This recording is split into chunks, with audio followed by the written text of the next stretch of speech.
And we're live. Welcome to another episode of CDG TV. I'm your host, Christian Gonzalez, co-owner of Creativity Design Group, your digital marketing firm in Houston, Texas, specializing in website design, graphic design, and of course, digital marketing. But those are not going to be the topics of today's stream. Today, we're going to talk about something that all business owners should always keep in mind, and that's their own personal safety while they're out conducting business. So today, joining me is my wonderful CDG BizCast consumer panelist in the United Kingdom, Sarah Russell. Welcome, and thank you for joining us, Sarah. Thank you for joining us on CDG TV. It's always great to have you. Thank you for asking me. Pleasure. Yes, whether it's on BizCast or here on CDG TV, it's always a pleasure to have you and have your great insight on the topics that we discuss. So, I'll do my best. One thing, the reason why I want to talk about this topic is because, unfortunately, we had a recent incident that happened in late March in Ohio related to an Uber driver who was viciously murdered by somebody involved in a scam handling money. And it was just extremely tragic. We're going to talk about that in a second, but before we do, I would just like to have a moment of silence to remember Mrs. Loletha Hall, who was viciously murdered by this monster.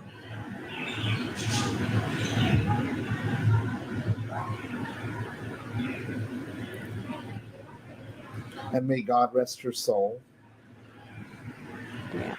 My condolences to her family. It was an extremely tragic situation, and it should never have happened. It should have never have happened.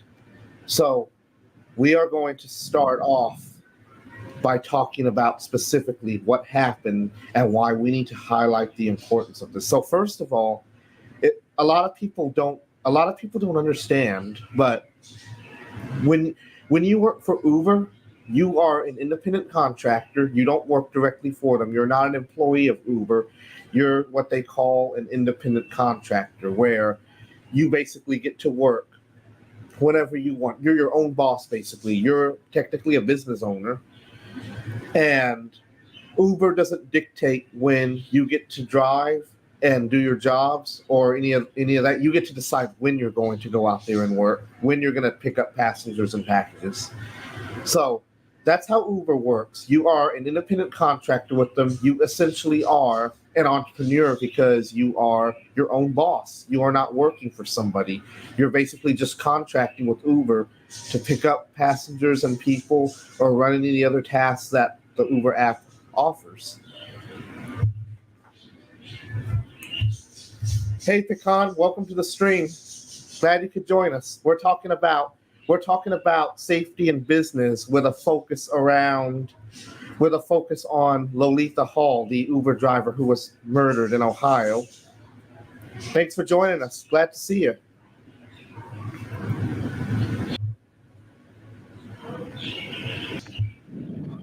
So, I'm going to go ahead and present this article here that covers what happened. A lot of people have heard about this. I know that Trilogy Media and Scammer Revolts have made videos about this, and now it's our turn to shed some light on this horrific situation. Yeah.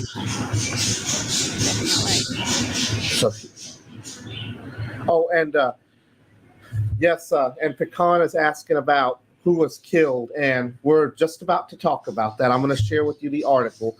So, just a brief summary. In Ohio, an Uber driver was delivering a package. She didn't know what was in the package, but it was actually laundered money, and she was delivering it to a mule. She had no idea this was going on. She was just doing her job. In Uber, they told her to pick the package up and deliver it. No other detail was given. She had zero idea that this was illegally laundered money. So, and then the article that I'm about to share will answer the rest. So, go. So this is the murderer right here. This is William Brock. Mm. He was, believe it or not, he was actually a scam victim who ended up moving to the opposite side of the spectrum.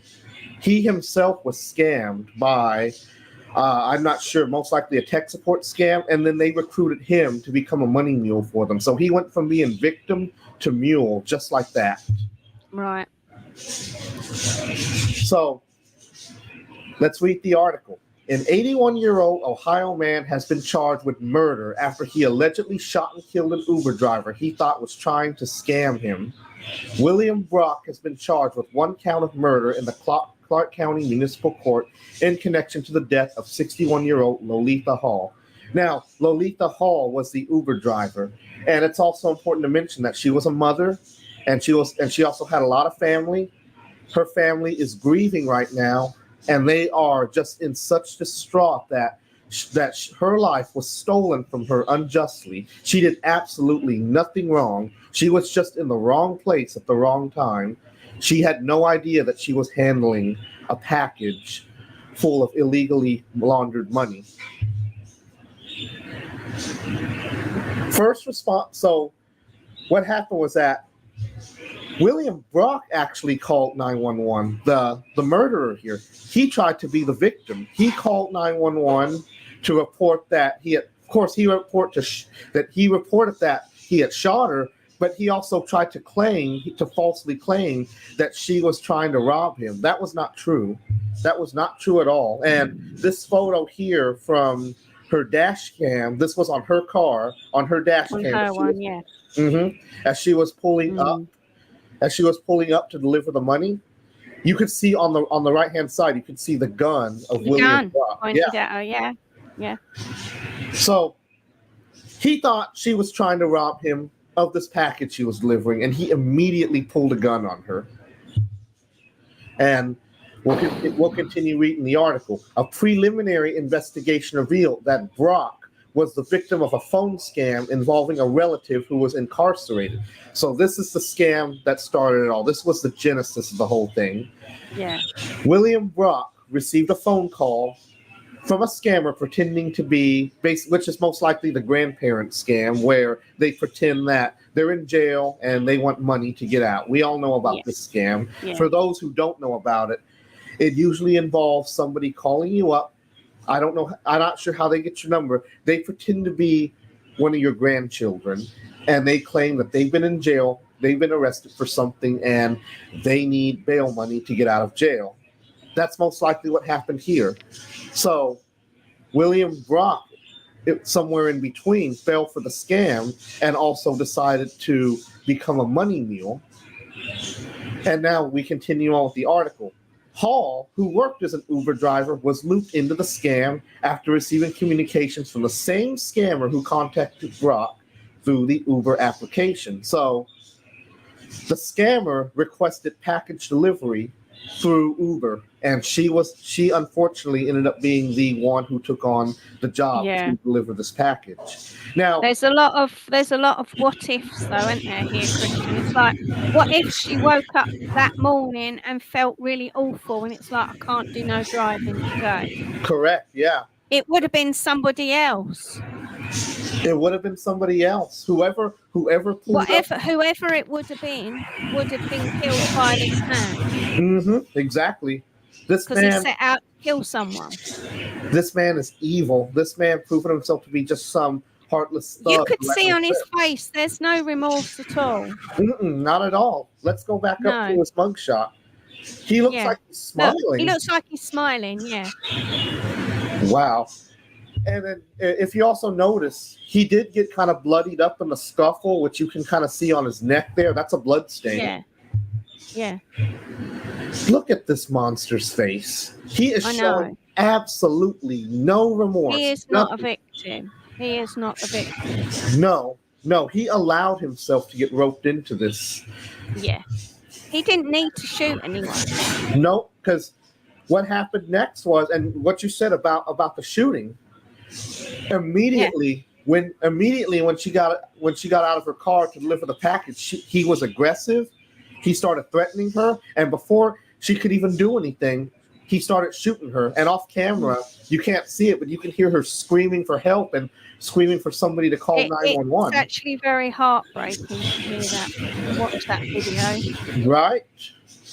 Horrible. Yeah. And Extremely depressing. unfortunately, she did not survive. She was gunned down. Well, no, she was shot 3 times, wasn't she? I believe so. Yeah, he discharged his weapon 3 times at her. If one wasn't enough. It says in the article he fired 5 more shots after that. Oh my God, 5. And she was just simply trying to leave. He gunned her down. And she was defensive. She went like that. I want to leave. I want to leave. I want to go. Right. Leave me alone. Don't do anything. Mm-hmm. That's it. And unfortunately, he did not listen. He gunned her down, and she unfortunately never got to leave. No. Even now, I feel quite emotional seeing it again. And then, seeing all this writing and that, reading about it, I feel quite emotional again for her. And then I'm reading the chat here. Hello, Hope, welcome in. And then Pecan is telling me that, yes, he's saying, I'm not going to defend what he did. It's flat wrong, but you have to know that he was scammed. Also correct. And at first he was scammed. And he was, at first it began as him being a scam victim. And that's where unfortunately he ended up being robbed. It's not right that he was scammed, but his response to the whole thing was wrong too. He shouldn't have murdered this girl, this woman. No. Whether she was a scammer or not, she wasn't, as we know. But if she was, you still shouldn't have got a gun. You should have called the cops, called the police. Correct. Yes. Called somebody and saying, look, this person's going to turn up. I think they're going to take my money. You need to come down here and stop them. That was the right response. That's what he should have done. Instead of just jumping to conclusions that she was there to rob him and gunning her down, he should have got on the phone with the police like any civilized person would and did exactly what you said. Yeah. 100%. Horrid. So, yeah, it's not right that he was scammed too. No. And if you can excuse me for 1 minute, I just need to problem. Let this caller know that I am doing something.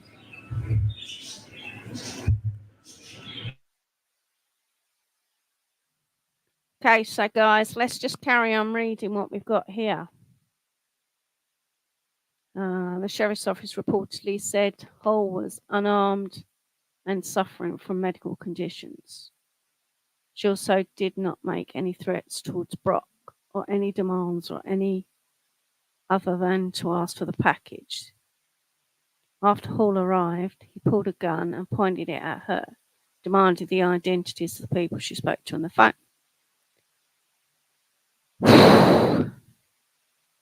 Hall walking towards home, followed Brock, pointing a gun at her. The two walked out a frame before Hall is set heard saying, "Stop, stop, or I'll call 911. Just makes you feel ill. Really does. You can't understand. He must have already been in that frame of mind. That's what he was going to do anyway. Whoever it was at the door, he was set out with his gun with 3 shots. Looks like 5 shots in his gun. He just wanted to shoot someone. He wasn't going to listen to anyone.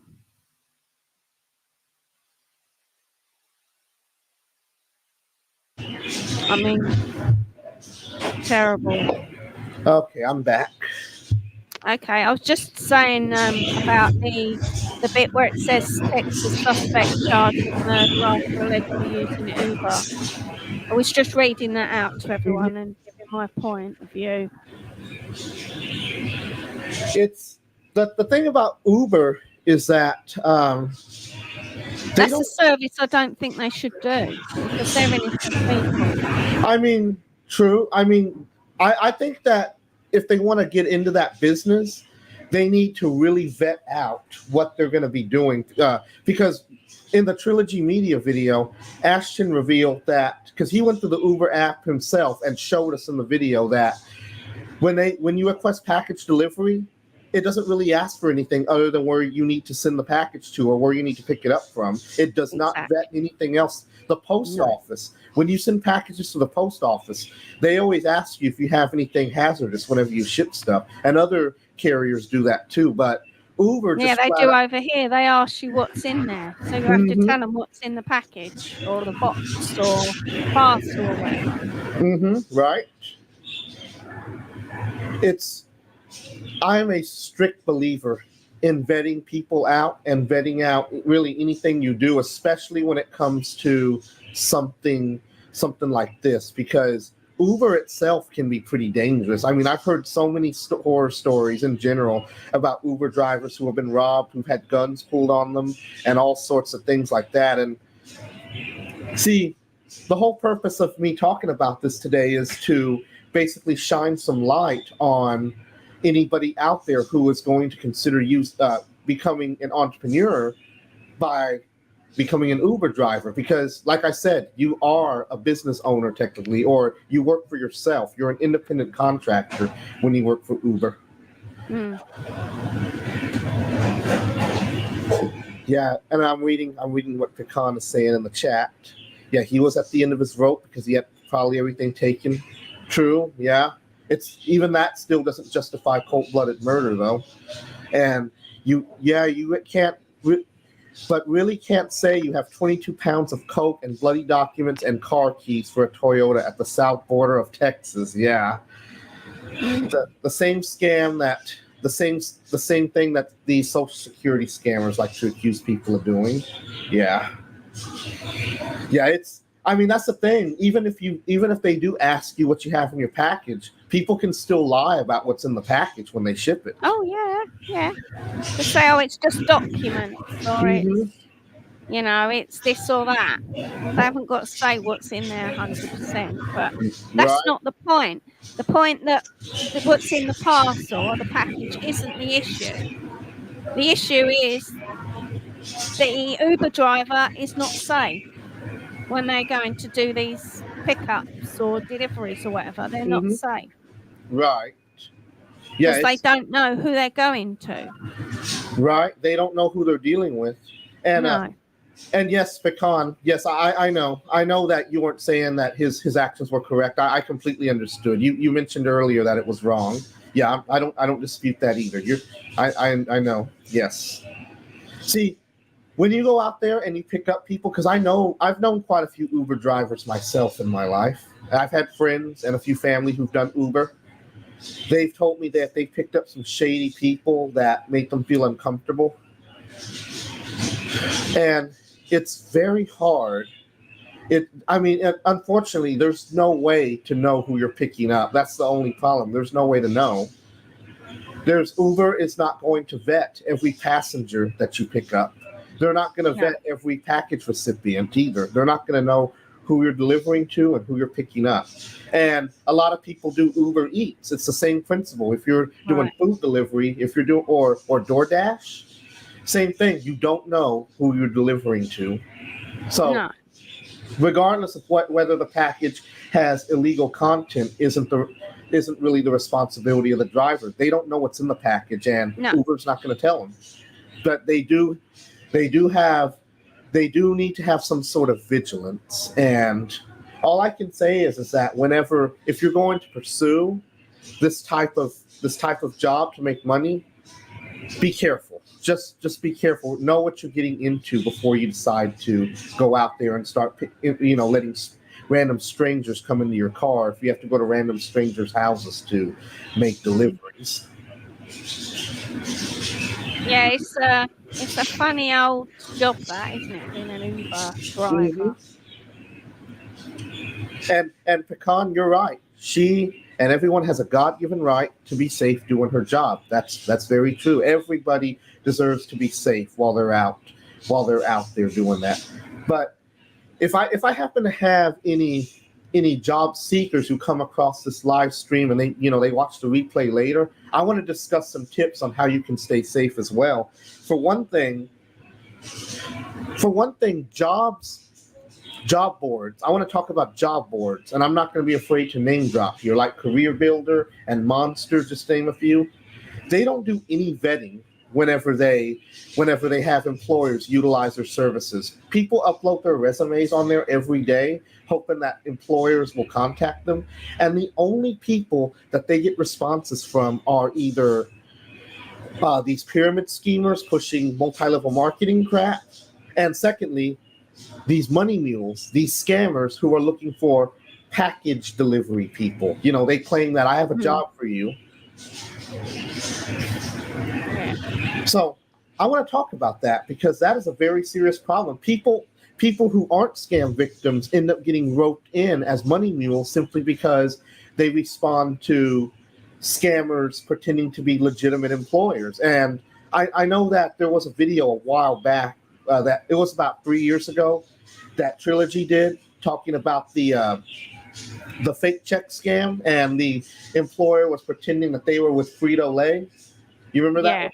Yeah, remember that one. Yeah. She basically had to launder all these checks, and they told her, put them in the bank, and the bank determined that a lot of them were fraudulent checks. Yeah. So that's just one scam, but this other one that involves delivering packages, they'll tell you, the scammer will package up their money, and then they will browse, they will peruse these job boards looking for some, preying on job seekers looking for a legitimate job. And then they will contact them from the information on their resume, telling them that they have a job for them, delivering packages. What they don't tell these victims is that it's stolen money that's in those packages. So job seekers need to be vigilant too, because even if they're not going through Uber to deliver packages, this same job scam that's going around recruits them as a money mule, and your boss, who is just a scammer, is going to be sending you to strangers' houses to deliver or pick up illegally stolen money. And unfortunately, these people who get roped into that are putting themselves in the exact same position that Loletha put herself in. And what we don't want to see happen ever again is to have somebody else just like Loletha fall into this trap. Definitely not. No, we don't want another one of those. Let's hope someone's learnt their lesson. I don't know, probably not, but there could be a lot of Uber drivers now who suddenly say, well, I'm not doing parcels anymore, that's it. Right. I mean, the thing is that it's not, like we said, it's not just with parcels and packages, it's also with shady customers too. Oh yeah, you don't know, as you say, who's getting in the back of your cab. They could have a knife, they could have a needle with AIDS or something in it, could have a gun, anything. Yeah. A sword. We've had people over here recently. Exactly. Far, like not far from me, really. I mean, it's a little way from me, but there's that poor child has now lost his life because of this mental man. Exactly. This nutter. It's gut-wrenching. There was another incident here in Houston, actually, that happened a few months ago. It happened. This guy was driving for, it was either Uber or Lyft. I can't recall which one it was. And he was driving on 290, the Northwest Freeway. And I don't remember what the circumstances were, but his passenger got upset with, the driver's passenger got upset with him, and he strangled him with his own seatbelt. Oh, no. While he was driving in the middle of a busy freeway, in the middle of one of the busiest cities in the country. Oh, my goodness. That's awful. Yeah. See, dear. You don't know what you're putting yourself into. Now, I'm not trying to scare people out of doing this, because if you want to work and do this, if you need to do this to support your families, by all means, go ahead and do it. But just know that you need to have a sense of vigilance when you do this, and be Or have some perspex up between you and the back people at the back. Mhm, Some people have the perspex, like the toughened glass and mhm. the thick Like police cars. perspex between you. Yeah. Yeah. Police cars have bulletproof glasses and cages between the front seat and the back because they know they're transporting dangerous criminals every day. And Mm. I think, to me, I personally believe that if you're going to drive for Uber like this or carry strangers, that's a necessity. Mm. And let's see. I'm just reading the chat here. Yeah, no worries. Okay. Gained some new Christian. I've gained some new contacts, acquired some new tools. Nice. Be looking for some huge changes in FGMS. We able to make big changes and make real differences. Yes. Pecan, I'd like to talk to you more about that later. Yes, I agree. That would be we could shine some light on that, and I'm more than interested in hearing what you have to say. In fact, I'm pretty sure we all are. Everybody watching right now.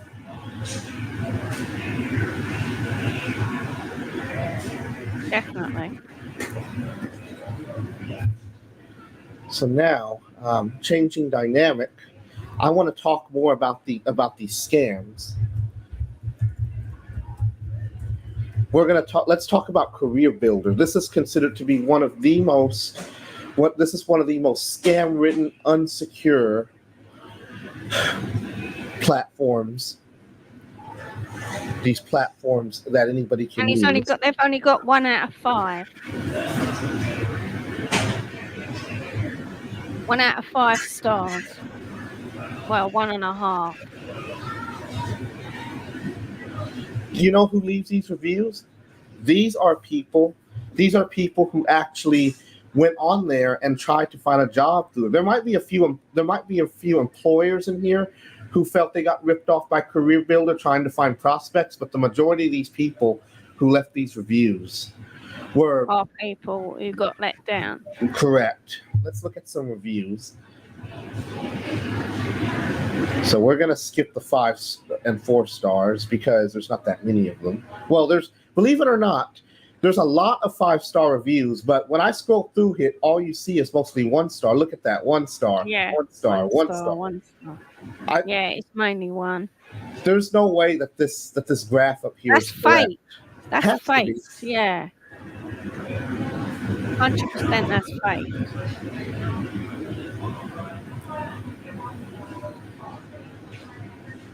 Look at this one out of the UK.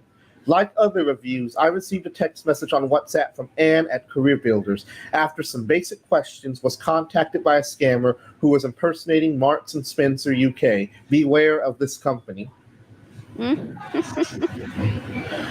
This one here sent me multiple times a completely different company, the one I was applying to. Instead of Trader Joe's, it turned into UPS. Instead of Nike Warehouse, it turned into U.S. Border Patrol. Worst job site period. After signups, you receive copious amounts of junk emails and calls. Spam, and more spam. Mm-hmm. Beware. I think that'd put me off. Even if I didn't know anything about scammers, I'd go through and I'd see beware, scammers. I'd be like, oh, well, don't bother with that. And I can vouch for a lot of these too, because a long time ago, before I started CDG, I was just like these people. I was in the job searching world. I was trying to find a job because I wasn't happy where I was at then. This was just a little bit after I had graduated from college. And a lot of my fellow classmates told me that they too were having trouble trying to find a job.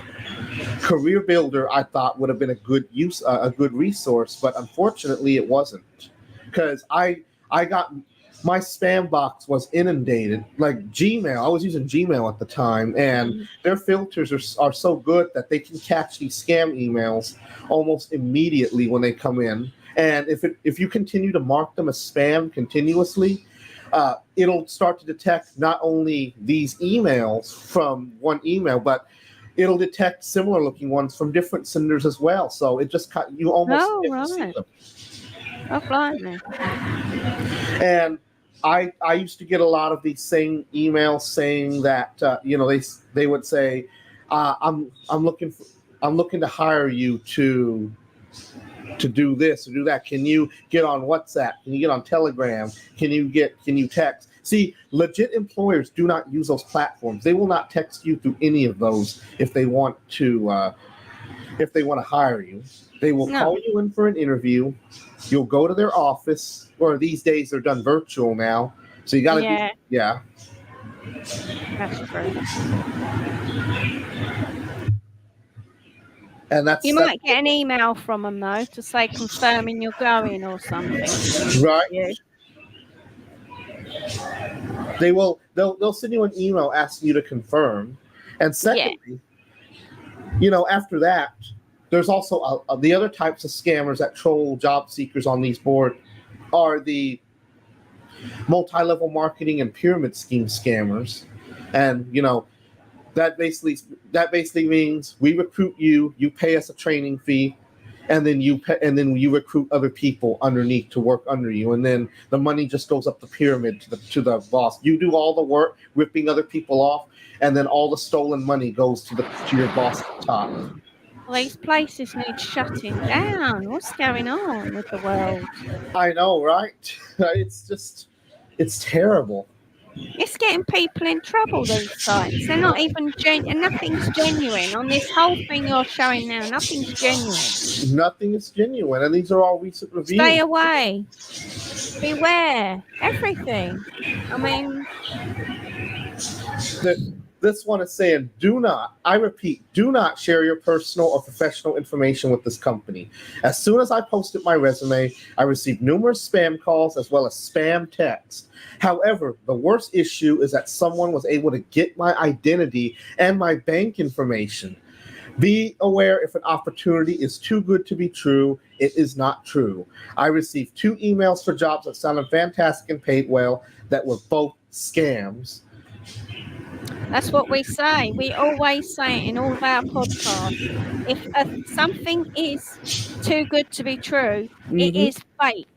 Don't believe it. Correct. We say it every time. Correct. Go by your gut feeling. Always trust your gut feeling, because you never know. You never know. If it seems fishy or too good to be true, chances are you're dealing with a con artist. Yeah, that's it. And like this whole site. Career Builder. Scam on scams.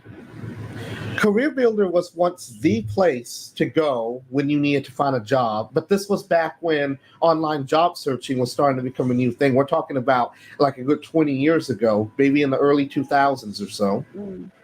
Back then, people weren't so technically savvy, and tech scams weren't really a thing because people didn't know how to do them at the time. But as technology progressed, unfortunately, so did all of these phishing attempts. All this shady activity.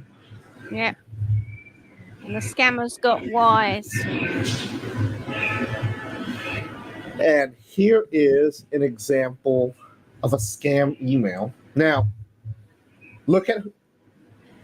I don't know if you can see it that well, but at the top it says from Eric Chin. The email address. We've still got Career Builder on the screen. Mm-hmm. This is from Career Builder. Oh, right.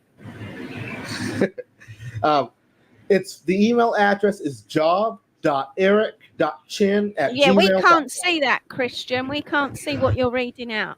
I can still see what you were scrolling through. That's it. Oh, okay. Maybe I need to change the. Let me change the. Yeah, we can only see what we've been looking at. Okay, let me do it again.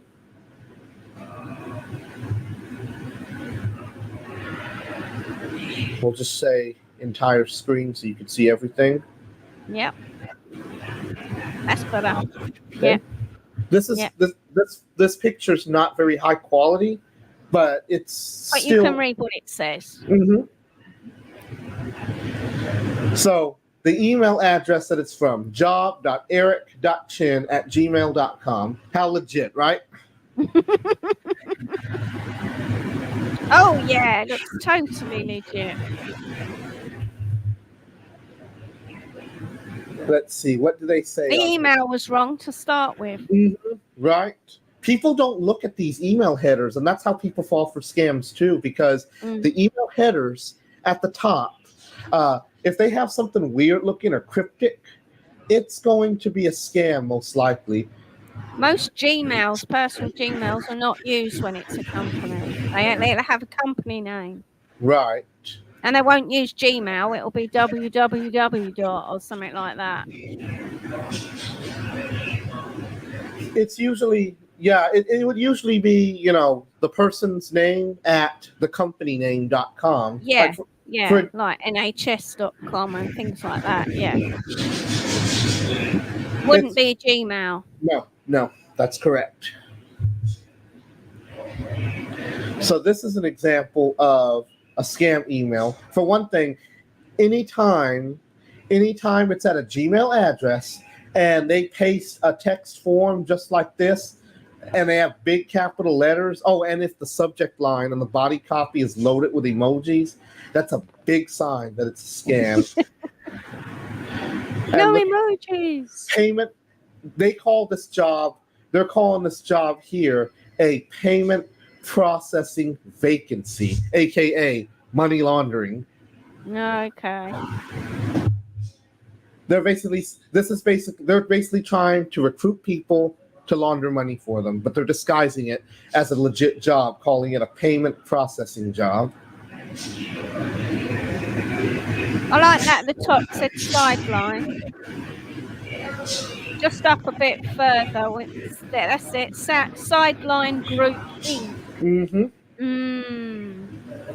And most emails from legit companies have a heading on it. Yeah, that would have said Sideline Group Inc. It wouldn't have said gmail.com. Correct. Yeah. If this guy worked for Sideline Group, it would have been like Eric Chin at sidelinegroup.com. Yeah. But they did use Career Builder. And then Pecan is asking me, have you seen squatting sites like Google.com? So technically, correct me if I'm wrong, Pecan, but are these basically impersonation sites, impersonating real websites where they misspell the address? Like Google.com, it has an extra O in it, automatically making it a squatting domain because it's not the real Google. Is that correct? Yes. Yeah. In fact, the easiest way to prevent that from happening, and some companies do this, would be to buy out all possible variations of your domain to prevent. So if Google wants to prevent site squatters from impersonating them, they could buy Google.com, with the extra O in it, and make it theirs, and then have it redirect to the proper Google.com, automatically dodging any phishing attempts. And business owners who are listening, you might want to consider doing that too. If you can buy out every variation of your domain name that points to your company, you can prevent phishers from impersonating your company. In fact, Pleasant Green did a video. He's going to be releasing a video soon. It was available to members only, where he was talking about this farm equipment scammers who pretend to be legitimate dealerships who sell tractors. There was this one that impersonated a tractor dealership in Missouri that went out of business years ago, but the scammers bought the domain name with this company's name on it. They set up a whole website with their logo. It looked legit. They even put the address of where they used to be located at. And this fooled people into thinking that they were still in business. Oh. So when people turned up, there was nothing there? Pretty much, yeah. The citizens of that small town they were based in all confirmed that they went out of business years ago. They weren't there. They were stealing pictures from other tractor dealerships and covering up the watermarks on them to make it look like they were selling them. That's disgusting. Yeah, that is terrible. The fact they can get away with it and buy a domain that was, a kosher company is now folded up, and you are buying that company name. just to, I don't know, what was they doing? Online sales and getting the money? That's what Pretending to sell tractors and stuff? that's what they were trying to do. Yeah, they were trying to hook some people in because you only see tractor dealerships in rural areas where people have farms, and that's where most of them were located. In fact, one of the other fake dealerships he looked up, if you looked up their address, it went straight to an empty field full of dirt. He called Wow. them. He called them, yeah, and they tried to pretend that they were there, but he called their bluff. As soon as he Yeah. called their bluff, they just told him to hang up. Oh, dear. It's bewildering, isn't it? That they actually try on and sometimes they're winning, sometimes they're not. Some people are wise. Right. It's just it's a little bit harder to do your due diligence when they make their websites look so legitimate that you don't question it. You look at it, it looks real, and you immediately attempt to contact them, and then the scammer, pretending to be an employee of the fake business, tries to collect your credit card information. And Yeah. yeah. All I can say is that be very careful. Do your research. Research, has that company folded? Is it a real company? Perhaps do some research before you hand over so much money or want to buy big products and Correct. stuff. Exactly.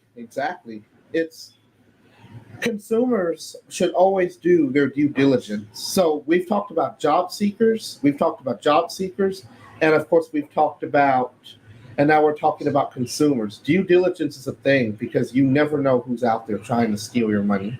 You don't know who's real and who isn't.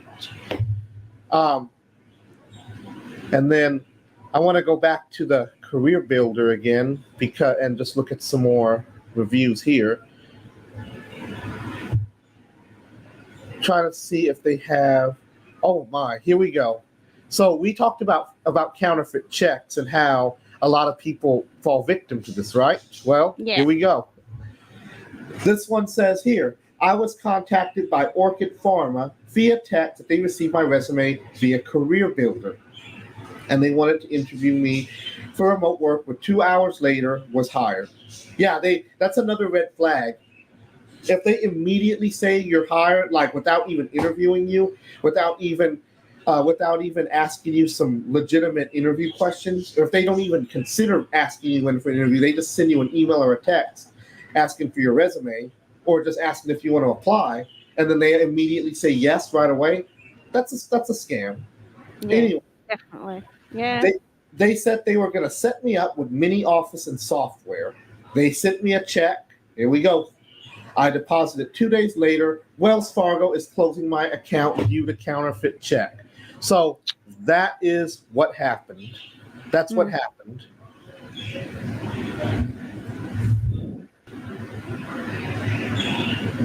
Terrible. It was that check. Those checks are always part of something related to money laundering or something much more sinister. And Christian, have you heard about the huge job scams in India? They scam their own. Yes, Pecan, I have. I've heard about that. They do scam their own. They, even when they're trying to recruit people for their fake tech support scams, they always tell them that they have a job. They scam the job seekers too. Yeah, they tell them, can you do customer service? They bring in these people without any knowledge of what they're actually recruiting them to do, that they're hiring for call centers, scamming people worldwide, mainly targeting English-speaking countries like the United States, United Kingdom, parts of Australia, Canada, you name it. And that's how it works. That's exactly what happens. So, yeah, they're not only scamming people overseas, but they're also scamming people at home, trying to get people to do their dirty work for them. Yeah. And it's much more sinister than that too, because we've all heard about horror stories where when these people realize what they're doing, they try to expose the scam, and then their bosses start looking for them. They start trying to they come to their homes trying to possibly do who knows what with them. It could be they could be there trying to murder them or just simply trying to beat them up. But they don't. Those call center bosses do not play games. No. They will murder you if you try to expose their scam. Oh, yeah. Mm-hmm. We've seen it, haven't we, in a lot of the trilogy things, and a lot of videos like that where Mm-hmm. they've been undercover in India, and they've been scared for their lives. They're having to get out the country and everything. They've had to flee. That's true. And Johnny, Trilogy Media's Johnny, he was one of those who got roped into working for a scam call center. And then when he realized what it was, he left, and his bosses viciously stalked him to the point that he had to leave. He had to go clear across India to another part just to escape them. Yeah.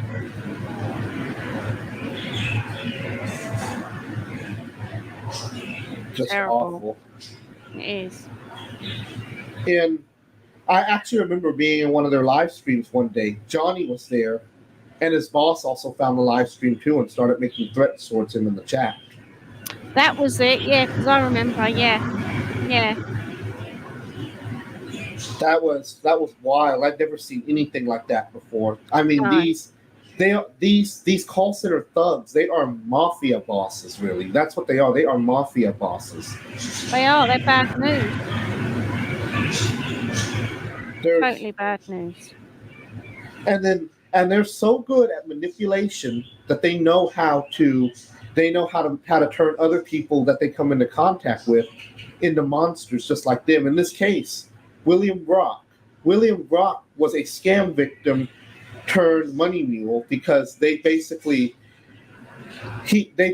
brainwashed him into this. Most likely the scammer on the phone told him that woman is trying to steal your money, and that's why he got so defensive about it. We don't know. We don't know. We don't know the full story. The only one who knows is him. And Hope is telling us in chat that Johnny is no longer with Trilogy, and I don't know. I'm not exactly sure. He isn't. No, he isn't. I work a lot with somebody called Agent 69. Mm-hmm. I don't know who Agent 69 is, and Jim Browning and a lot of other, social catfish, stuff like that. Yeah.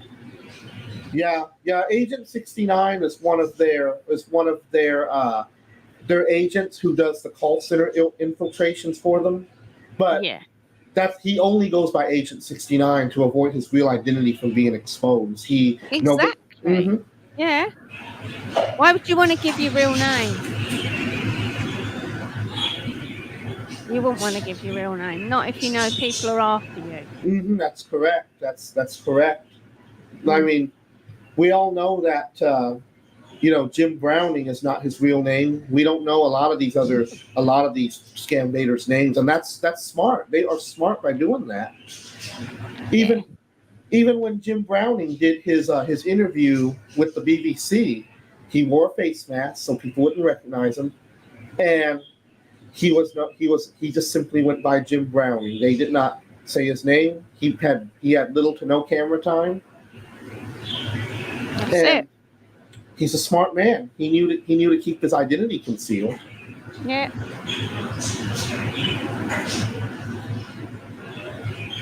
Yeah, that way he knows he can keep safe. Mm-hmm. In this world, the number one thing we should all keep in mind is to stay safe, because you don't know who you're dealing with. I've always been the type of person I'm the type of person who doesn't trust everybody right off the bat. I'm always skeptical about everything. Anytime somebody approaches me with an offer for something, I never just jump into it. I like to know what's going on. For people who are students who went, I kind of got thrown off yesterday. It was just announced yesterday that all Art Institute student debt, the Art Institute is where I went to college to learn about web and graphic design. Very expensive school, by the way. I went on student loans. Student loan debt is going to be wiped out because, for many different reasons, they've been under a lot of federal investigations. They have been known for defrauding students quite a bit. And the Department of Education is just realizing this now, especially since this for-profit chain of schools went out of business back in September of last year. They are going to forgive student debt for anyone who went there between January 1st, 2004 and October 26, 2017. I went from 2011 to 2014. And I got the email saying that the debt was going to be forgiven. Of course, I did not just instantly assume this email was true. I looked at the header. It was from the government, so it was a legitimate email. A lot of other people were thrown off by this too, because I read about it online. A lot of people thought it was a spam email, which is good for them because they're starting to recognize things that look fishy, and stuff that's too good to be true usually is fishy. Yeah. Well, for anyone who's watching right now, you don't need to pinch yourself. You're not dreaming. You're not asleep. That was a real email. It sounded too good to be true, but it's true. They are forgiving your debt if that applies to you. But it is important to look out for possible scams related to debt forgiveness. There's been a lot of them over the years. And credit card debt forgiveness too. There's a lot of scams related to that as well. You might remember Trilogy did another video where they had an elderly victim who was a victim of this credit card debt. I believe they said they were with Discover Card. Yes, that's it, yeah. And she started sending them all their money because they promised that they would wipe out her debt. Now, here's the first thing to remember. Credit card companies, they are not your friend. They are never going to understand that you don't have the money to pay your debt back to them. They are never going to sympathize with you. They are always going to tell you, you have to make your payments no matter what. There's no negotiation. They're never going to say, if you pay us a certain amount, we're going to forgive all your debt. Credit card companies are not your friend. They are not going to do that for you. So if somebody pretending to be with the credit card company you have debt with contacts you and makes all these promises to you, most likely it's a scam. Look at the header in the email. If it's not from Discover, American Express, Visa, MasterCard, or the bank that you get your credit card through, it's most likely fake. And that elderly woman, she got robbed blind because she fell for it. She thought if she would just keep sending them money, they would forgive her debt. Now, I'm not criticizing her in any way. The scam did sound too good to be true, and it's easy to fall for this. And it's easy for us to say, but she was an elderly lady, not really world-wise. So, so it's easy for us to say, oh, we wouldn't have done that. But it is easy to fall for a scam, Correct. As we know anyway. Exactly. And a lot of scam victims say that they're ashamed or embarrassed to admit that they've been scammed. Well, they're worried that their friends and their family are going to call them stupid.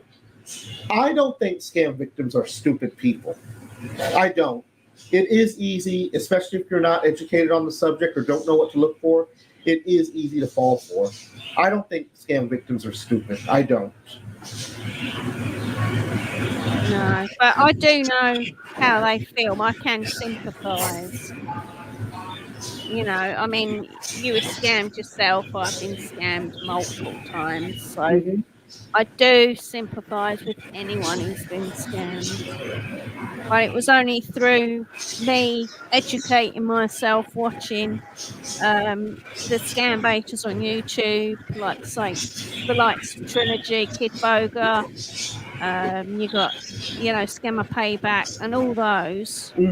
But you think, oh, hang on a minute, this is telling me what to look for. Correct. Okay, they might be baiting the scammers, but this is what I'm looking for. When these people phone and ask these things, these scammers, this is what they're asking me for. They're asking me for all my details. Why are you asking me for my details? I don't know you. What are you selling me? Ask questions. Don't just believe what you're hearing on the phone or whatever. Correct. Yes. And as we know, the spoofing of the phone numbers. So again, you know, just be careful. Spoofing. If That's in that is. doubt, do speak to a family member. Don't just do it yourself. Don't Mm-hmm. just, speak to a friend, speak to a family member, someone else. Say, look, is this real? Is this real? And more likely they're going to say, no, it's not. Mm-hmm. Correct. They'll That's why when people engage with scammers unknowingly, thinking that they're legit tech support or whatever, they always tell you this is a personal matter. Do not discuss this with anyone. That's because they know if they discuss it with somebody, they'll expose the scam to them, and then their Yeah, chances of stealing your money have been all gone. exactly. They say it every time, the scammers do, every time. And I fell for it every time. Yeah, Never mind. because businesses and people, they all can become victims of scams. I mean, I almost fell, and this was back in 2019. I almost fell for a student loan debt relief scam, but they kept calling me constantly, asking me if I wanted all my student loan debt erased, and I never just gave in. Something about it just seemed rather fishy, and eventually Mm, I just quit answering their calls because, well, I mean, if they're that persistent to get you, chances are it really is a scam. yeah. Yeah, no one's that desperate in real life, are they? Right? Like, well, if you don't want your money back, that's up to you. But And being persistent is like a red flag, isn't it? mm-hmm, it's a red flag to me. Yeah. And But not then now. It's all being cleared by the government. Whoop, whoop. I know. Best thing I've seen all day. I was not Mm, expecting that, but I kind of saw it coming because there was a precedent. Another school similar to the Art Institute called the ITT Technical Institute, they went out of business back in 2016 for the same reason. They were being investigated for predatory recruiting practices, right. being fraudulent. These for-profit schools, they overpromise and they underdeliver. So a lot of people write them off as a scam. And I went to the Art Institute right out of high school, not fully educated on the subject, but I will say that when I was there, I did have a good time. I did get to learn quite a few things, but I'm still learning to this day. The learning process is something that never stops. Just because you leave college doesn't mean you stop learning. I mean, Yeah, that's right. You learn something new every day. That's what they say. right? And I self-taught a lot of stuff myself. Mm.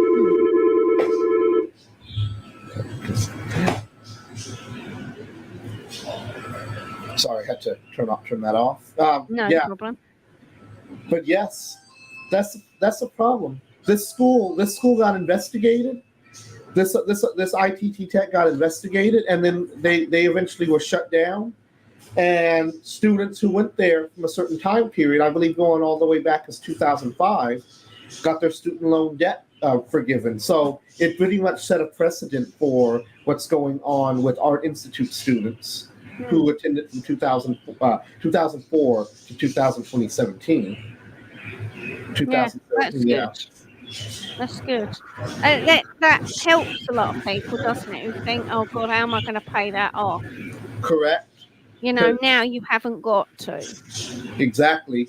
And your monthly payments are determined based on how much income you make. They look at your tax returns that go to the Right. IRS. So Okay. if you're making let's say $50,000 a year, they're probably going to want you to pay 3 to 5 thousand every month to pay it off. Yeah. Not everybody has that, No. and because that is so extreme, the student loan scammers are predatory, just like the job scammers. They prey on Mm. them for this.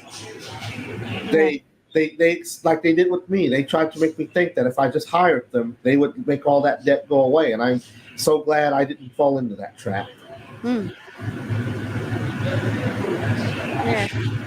And with job seekers, let's go back to job seekers again. Job seekers, there are people who struggle to find a job. They want to find a job. They have families. They have bills to pay.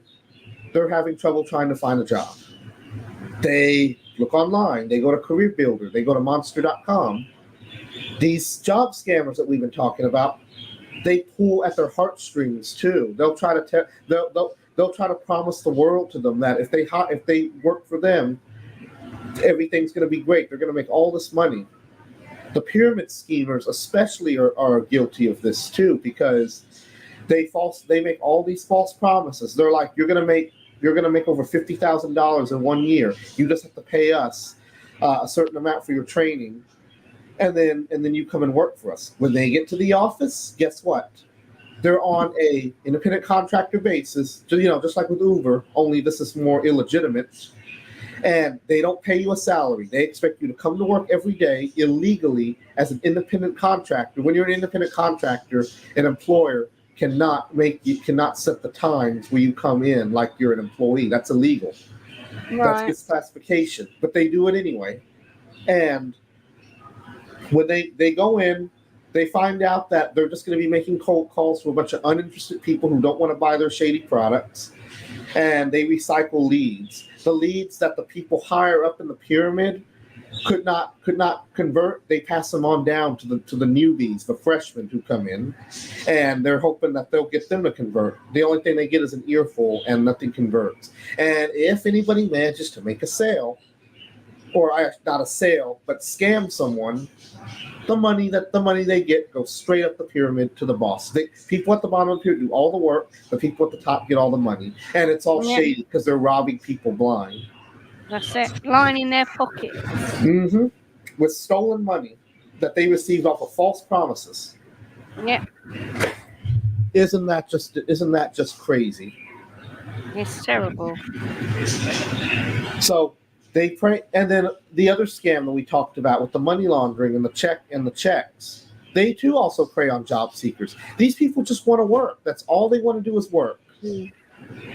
And it's bad enough when they get all their money stolen from them because they fell for the scam, or they get their bank account closed, because now they really can't pay their bills.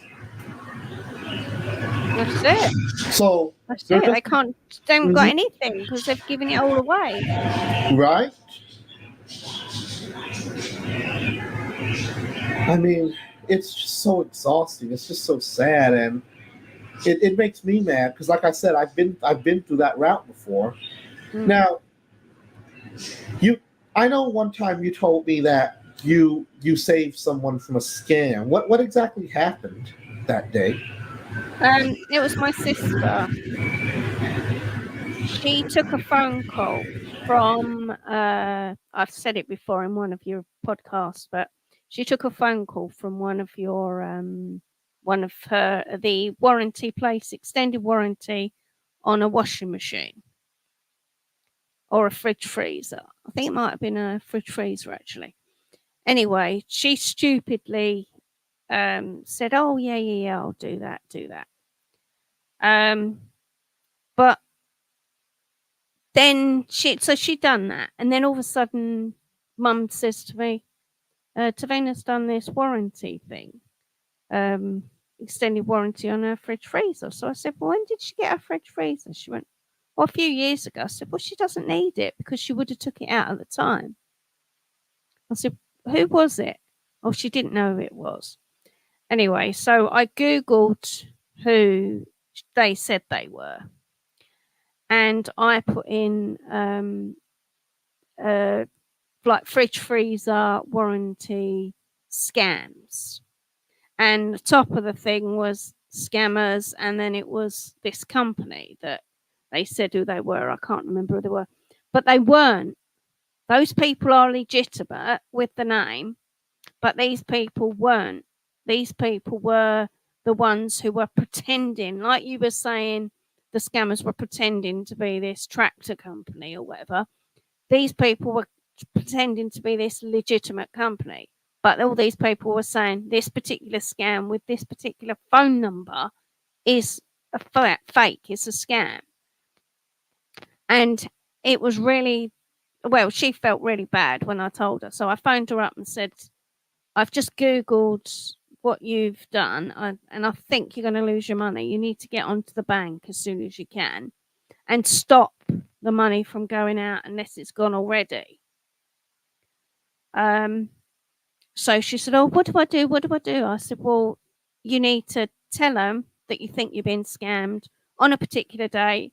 Tell them what time, the company that it's supposed to be, and hopefully they'll be able to stop it and tell them how much it was. I think it was a couple of £100. Anyway, so she contacted the bank the next day because by now it's like the evening and the bank's not going to answer the phone. Because she did try and no one was answering. They're only open for emergency credit card problems. Anyway, so she phoned the next day and spoke to someone on the bank, and they said, oh, we haven't got a withdrawal from that name. We've got a withdrawal from this other name. But it's someone's name. It was a person's name. So she said, oh, my sister said, that's a scam. I've been scammed. So they said, right, okay, do you want to give us some details? So she had to give some details of the scammer. So she gave the phone number. They phoned the phone number while she was on the phone. And they spoke to someone who sounded legit. But on their end, they could see that it was a scam. It wasn't a real person. Because there's something, because they've got different systems, haven't they? Something flagged up that particular phone number wasn't a kosher one. It was a fake phone number and account. So anyway, so what they did was they did give her her money back.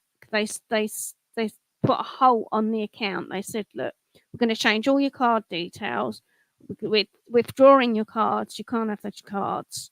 We're going to give you new cards, new details and everything else. So they changed everything for her. They said they could only do it once, though, because obviously it's your mistake. And they don't often do it more than once. But yeah, so she said if it wasn't for me telling her that it was probably a scam, then she would have lost 200 quid to a scammer lined their pockets. But yeah, she did get it back. But it did take probably about a week. Oh my. What a nightmare. What a nightmare that must have been. Yeah. She said she had a feeling when he was asking questions, but he was so polite. I said, they are. She said, oh, he sounded English. I said, they do. I said, but they're not.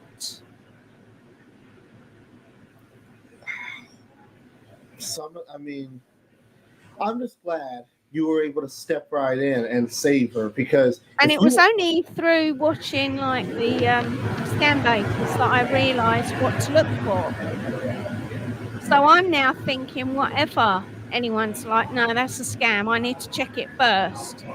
So I check it on yes, it is a scam. I was right, you know. So I then feel better. Oh yeah, I found it's a scam. Mm-hmm. But yeah. So that was lucky. That is quite an ordeal to go through. Even if they don't get to the point to where they steal your money, it still feels stressful just handling them, especially if they're telling you scary things. My computer's got hackers. Oh, there's an arrest warrant with your name on it. You gotta pay us if you don't want to go to jail. See, that it's this social engineering that they use to really make it sound like that you have to comply and give in with them. That's what it is. It's manipulation. Yeah. Well, they took over my computer once, my other computer. Mm-hmm. It wasn't a pop-up or anything, but quite a number of years ago this was. I just suddenly had something come up on the computer and I thought, well, that's not right. So I Googled, instead of researching, I didn't years ago. It's not something you did worry about scammers and that. It was early days for scammers, really. So I Googled the number for Microsoft itself and happened to get scammers instead, but I didn't know they were scammers. And they said, oh, yeah, it looks like someone's put a virus on your computer. We can do that for you. Just give us some money, take out a subscription, and then we can sort that out for you. So stupidly, as you do when you're in the moment, I gave them all my details, credit card and all sorts of details, bank details and all that, because I was going to do a subscription thing. Then all of a sudden they said, we need you to download these things. Well, I started doing that, and then they said, well, we need access to your computer. I'm like, why would you need access to my computer? Can't you do it remotely yourself? You're Microsoft. You send me software updates. Why can't you do that? Right. Anyway, it got to the stage where I'd just given the thing and they started going on, and it was starting to begin to sound like it wasn't true. I was sort of thinking something's not right here. So I did no more. I just put the phone down on them and I phoned my bank. And I managed to stop the transaction from going through. They said they haven't taken the money yet. So I said, well, stop it. So they done the same with mine. They stopped my account, changed all my cards and everything. I contacted, who did I contact? I can't remember. I think it was some sort of, they gave me a number for police. So I phoned them and the police said, just wipe your whole computer. Take everything off. I said, but I've got everything on there. They said, well, if you've got an external hard drive, try and download as much as you can, but you're going to lose some stuff. Anyway, so I factory reset everything back to the beginning, and then done, at the time I done defragments and everything. Just done everything, and it took all day to get rid of these updates that they'd put on there. Updates, yeah, exactly. Bad updates. So yeah, so that was quite scary. So whenever you see these things, and even from Microsoft themselves, we know it's all good when they say Microsoft updates. But is it? You don't know, is it? And I'm always thinking, well, yeah, it is, because it's within your settings, the updates. But is it? Have they hacked in? So I still think they might hack in, but they won't. But you still do, because I've got 2 or 3 different computers now. But it was just like, at the time, you're in the moment, you think, oh yeah, they're going to help you because they're so friendly and kind. Social engineering. Yeah. They're so nice. Under that little facade. Right. That's how they do it. They're nice because they want you to give in. If they're being rude and nasty towards you, they know you're just going to hang up. That's right. Exactly. Instead, now I'm just rude and nasty to them, and they don't like it very much. Right? Yeah. That's what we should do whenever we get a call from a scammer. Just tell them off, and that's all we need to do. And I'm glad you shared that with us, because I'm hoping all of our business owner listeners who tune into this or watch it later, they understand that, especially if they have a lot of computers at their office, they work with a lot of computers, they know what to look for so that their systems don't get hijacked or anything like that. So when it comes to scam safety, always vet the caller before you just assume that it's Apple or Microsoft or some major tech company. And secondly, from scam safety, just general computer safety, have antivirus, have a spyware scanner, have a VPN, and browse with a VPN. That way it keeps potential hackers out of your computer. Scammers will tell you that there are hackers in your computer, but that's always a scam. You'll never know when a hacker is in your computer. There's really no real way to know unless you have the ability, like the FBI, to dig in and look. So I recommend getting some sort of VPN, a virtual private network, to secure anything you're doing. And I recommend that you have the strictest of security for all computers. Always make sure your software is up to date too. Don't use outdated software or software that's been discontinued years ago because that opens doors for exploits. Run Windows Updater. All the individual programs on your computer, make sure they're up to date, especially your internet browsers. And that's especially true if you are doing online shopping or any activities that involve the transmission of personal Clear your data. browsing history every Mm-hmm. single time you use your details, your card details if you're buying online on a PC or whatever, or if you're literally shopping online, just clear your browser right then. When you finish your transactions, go back to the beginning, just clear your browsing history. Mm-hmm. Whether that's on a computer or phone or tablet, whatever device you're Anything. using, clear it out. Yeah, definitely clear it out. If for and then if you have a website that is run on WordPress, make sure your core plugins and themes are up to date all the time. And also when it comes to email scams, because we're going to have to close in about 15 minutes, but I want to talk about a couple of email scams that business owners face regularly. There is this one scam that's going around, and even I received this email where they claim that they have stolen all your data. In fact, let me go ahead and put the email up now so you can see it.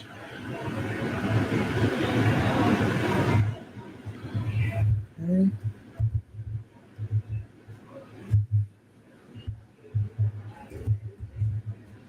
Phishing email. This is the email right here. I was sending this to my cybersecurity expert.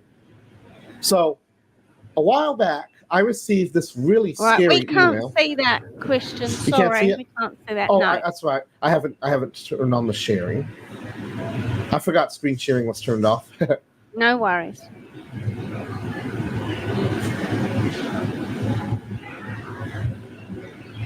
So, Oh yeah. for all the business owners who receive this email, I just want you to know that you don't have to worry. This is fake. Nothing's happening to you, but I just want to show you what it looks like in case you get one. So, they claim that they hacked HoustonSmallBizDirectory.com. That is one of the websites that I own. It's a business directory website that I have for small business owners to go in and list their information. It's completely free, and don't worry, it has not been hacked. This has been confirmed by my hosting company, but they sent me this email as a scare tactic. Right. So let's read what it says. We have hacked your website, HoustonSmallBizDirectory.com, and extracted your database. How did this happen? Our team has found a vulnerability within your site that we are able to exploit. After finding the vulnerability, we were able to get your database credentials and extract your entire database and move the information to an offshore server. So let me make a quick note about that. If you keep your WordPress plugins, themes, and core up to date, you don't have to worry about them exploiting your database. But even though they did not steal anything here, but I'm just saying, hackers, if they really wanted to steal your information, keeping your stuff up to date limits that from happening. It may not keep them out completely, but it does limit that from happening. But anyway, let's continue along. What does this mean? We will systematically go through a series of steps of totally damaging your reputation. First, your database will be leaked or sold to the highest bidder, which they will use with whatever their intentions are. Next, if there are emails found, they will be emailed that their information has been sold or leaked, and your site was at fault, thusly damaging your reputation and having angry customers associates with whatever angry customers associates do. Lastly, any links that you have indexed in the search engines will be de-indexed based off of black hat techniques that we use in the past to de-index our targets. How do I stop this? We are willing to refrain from destroying your site's reputation for a small fee. The current fee is $3,000 in Bitcoins. Send the Bitcoin to the following Bitcoin address, and they gave their Bitcoin address. Once you have paid, we will automatically get informed that it was your payment. Please note that you have to make the payment within 5 days after receiving this email, or the database leak, emails, dispatch, and de-index of your site will start. How do I get Bitcoins? You can easily buy Bitcoins via several websites or even offline from a Bitcoin ATM. What if I don't pay? We will start the attack at the indicated date and uphold it until you do. There is no countermeasure to this. You will only end up wasting more money trying to find a solution. We will completely destroy your reputation amongst Google and your customers. This is not a hoax. Do not reply to this email. Don't try to reason or negotiate. We will not read any replies. Once we have paid, we will stop what we're doing and you will never hear from us again. Please note that Bitcoin is anonymous and no one will find out that you have complied. So, this email is not real. I called the hosting company for that website and right after I got the email. I wanted to confirm with them. They told me they looked into everything. Nothing was hacked. Nothing was stolen. There was no malware injected into the site because they have the ability to see who logs in and who's actively working. Nothing was stolen. It's a scare tactic. They're trying to scare business owners into paying them Bitcoin that they don't deserve. That's all it is. It's not real. It's a hoax. They claim it's not a hoax, but always take it as a rule of thumb. Whenever somebody tells you this is not a hoax, this is not a scam, guess what? They just admitted it's a hoax, it's a scam. They just admitted it right there. Definitely. Stupid and crazy, right? Yep. How do you feel about that? It's disgusting. It's very similar to the thing I had, didn't I? That the fraud squad is dealing with.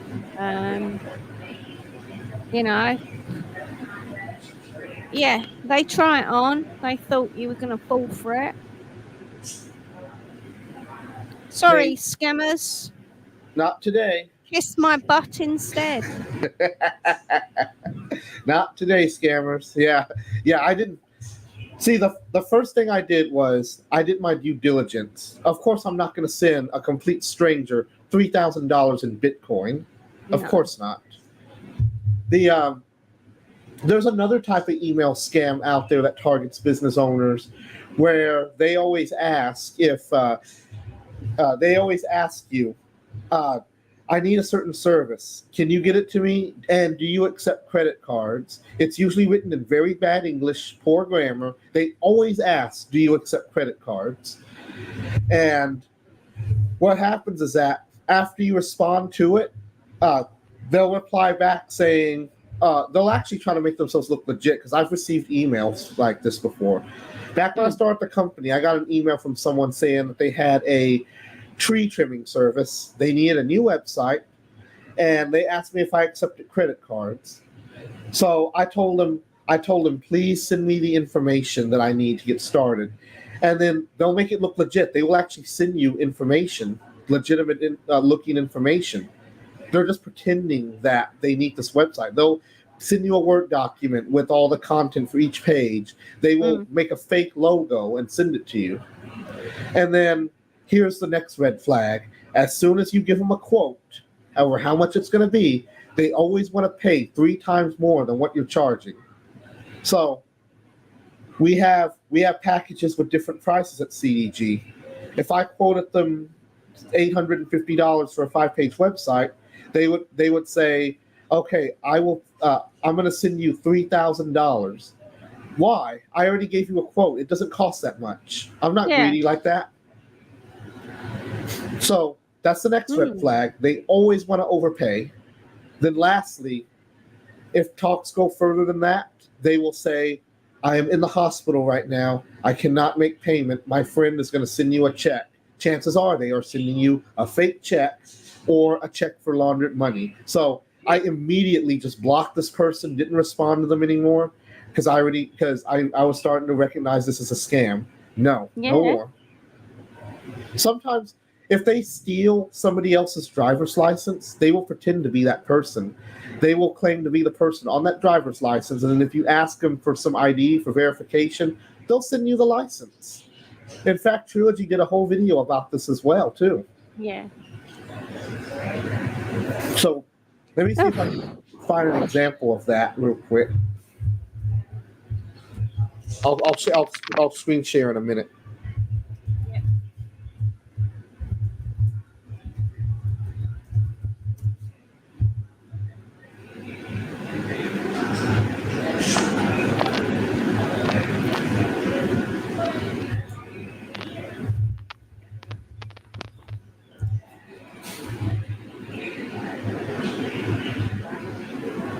Okay, here it is. I'm going to go ahead and share screen again, and then we will conclude in just a moment. Okay.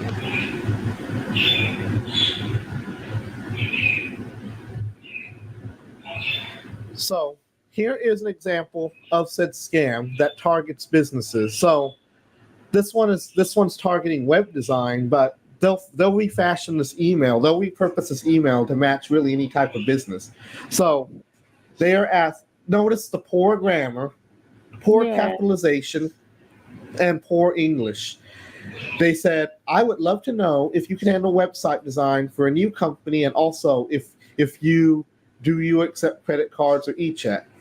Kindly get back to me ASAP so I can send you the job details." Kindly. They always say, kindly do this, kindly do that. That's a big buzzword for them. But you see how they ask for how the email has bad grammar, bad capitalization. Yeah.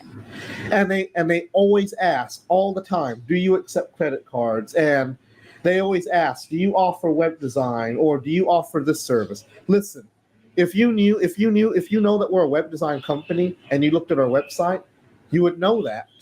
Why are you asking about that? And also, one time I played with these scammers. I just kind of asked them.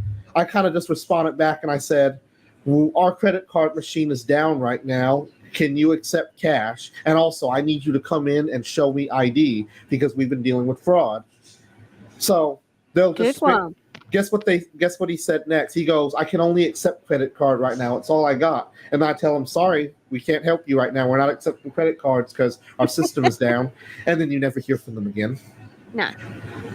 One thing you should never do when engaging with scammers, business owners, don't threaten them, because you don't know what kind of capabilities they have to take you down. Sure, it may all sound like a hoax, but you don't know what their powers are. They might just try to do whatever they can to hurt you. So don't mess with them. Just send them away. Mark their emails as spam. And if you can find the proper authorities to report it to, report it. I mean, in my case, when I got the email related to the Bitcoin hoax, I went immediately to the hosting company and reported it to their fraud department. Yeah. And I was so glad to hear that it was all a hoax, that it wasn't real. I mean... Oh, yeah, I bet you were. Mm-hmm. So, business owners, I want y'all to stay safe, be vigilant, do whatever you can to be aware of your surroundings, especially your digital surroundings, and of course when you're out in the field. Because our businesses, we're either at home conducting business, in the office, or out at a job site. Wherever you are, stay safe. And Sarah, what would you like to make a final remark as we close out? Yeah, the consumers as well who are watching your live stream. Don't forget to be vigilant. Don't fall for the scams. Do your due diligence. If something looks dodgy, it probably is. Use your instincts. Educate yourself. Look at more scam betas. Have a go at them. There's loads on YouTube, all good ones. Any one of them will give you some good information on what to look for. Exactly. That's it. And of course, rest in peace, Loletha Hall. You did not deserve to go this way. Your family is in our thoughts and prayers here at CDG. Yeah, definitely. Should never have happened. Should have never happened. Okay, Sarah. Thank you for joining me and being a wonderful co-host on today's episode of CDG TV. You're welcome from across the pond. Yes. We have a great community across the pond over in the United Kingdom. We love y'all. Stay safe. Don't get scammed. And have a great rest of your day. Goodbye, everyone. Thanks for tuning in. Take care. We love y'all. See you later. Bye, Christian. Bye, Sarah.